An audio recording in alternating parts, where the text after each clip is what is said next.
Greater Noida में रहने वाली निक्की भाटी की मौत ने पूरे इलाके को हिला दिया है। ये मामला बेहद संवेदनशील और गंभीर है, जिसमें पुलिस हर पहलू की गहराई से जांच कर रही है। इन्वेस्टिगेटिव टीम का मानना है कि एक सीधा साधा मामला नहीं है, इसलिए हर कदम सावधानी से उठाया जा रहा है। इस केस की जांच में पुलिस को फॉरेंसिक रिपोर्ट, डिजिटल साक्ष्य और गवाहों के बयान काफी अहम साबित हो सकते हैं। तो चलिए सबसे पहले बताते हैं कि वारदात कैसे हुई। निक्की भाटी की शादी 27 दिसंबर 2016 को सिरसा गांव के विपिन भाटी से हुई थी। वो मूल रूप से दाजवे के रूपवास गांव की रहने वाली थी। निक्की की बड़ी बहन कंचन की शादी भी विपिन के बड़े भाई से हुई थी, यानी दोनों बहनों की शादी एक ही परिवार में हुई। निक्की के पिता भिकारी सिंह का आरोप है कि शादी के बाद से ही ससुराल वाले निक्की को दहेज के लिए परेशान कर रहे थे। उन्होंने बताया कि उनकी बेटी से 35 लाख रुपए की मांग की जा रही थी। इसी वजह से निक्की पर अत्याचार होते रहे। आखिरकार 21 अगस्त की शाम को निक्की के पति विपिन और सास दया ने मिलकर उसे जलाया। इस तरह के आरोप निक्की के ससुराल वालों पर लगे हैं। निक्की गंभीर रूप से झुलस गई थी। उसे अस्पताल ले जाया गया, जहां पर उसने दम तोड़ दिया।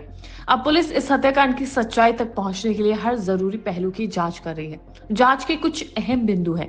सबसे पहला है घटना स्थल की गहन जांच। पुलिस का कहना है कि इस केस में घटना स्थल का निरीक्षण सबसे ज्यादा जरूरी है। घर का हर कोना, बिस्तर, रसोई, गैस चूल्हा, आंगन, सब कुछ बारीकी से देखा गया है। वहां से मिट्टी के नमूने, जले हुए कपड़े, थिनर की बोतल और लाइटर बरामद किए गए हैं। ये सभी चीजें जांच के लिए फॉरेंसिक लैब भेजी गई हैं। एफएसएल रिपोर्ट में ये साफ हो सकेगा कि आग जानबूझकर लगाई गई थी या किसी दुर्घटना का नतीजा थी। रिपोर्ट ये भी बताएगी कि किन केमिकल्स का इस्तेमाल हुआ और आग कैसे फैली।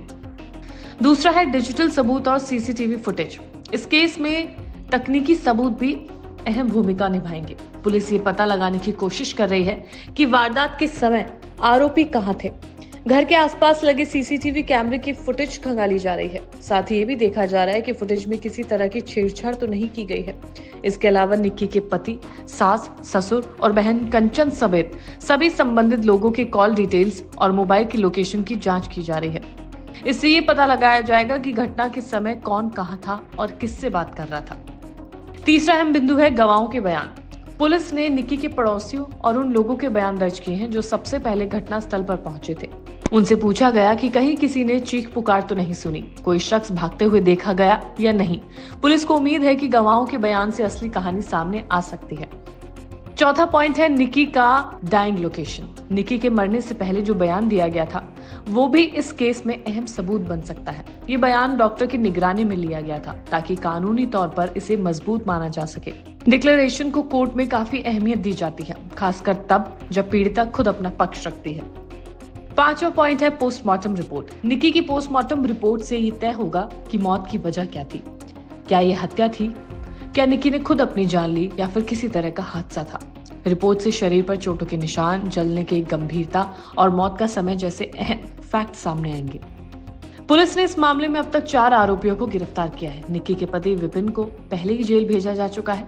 इसके बाद 24 अगस्त को पुलिस ने ससुर सतवीर और जेठ रोहित भाटी को गिरफ्तार किया। ये दोनों घटना के बाद से फरार थे। बाद में सास दया को भी पकड़ा गया और तीनों को सूरजपुर कोर्ट में पेश किया गया, जहां से उन्हें 14 दिन की न्यायिक हिरासत में भेज दिया गया था। पुलिस इस मामले को बेहद संवेदनशीलता और सावधानी से हैंडल कर रही है। निठारी कांड और आरुषि हत्याकांड जैसे पुराने मामलों से सबक लेते हुए पुलिस फूंक फूंक कर कदम रख रही है। वो चाहती है कि कोई भी कानूनी चूक ना हो और दोषियों को सही सजा मिले।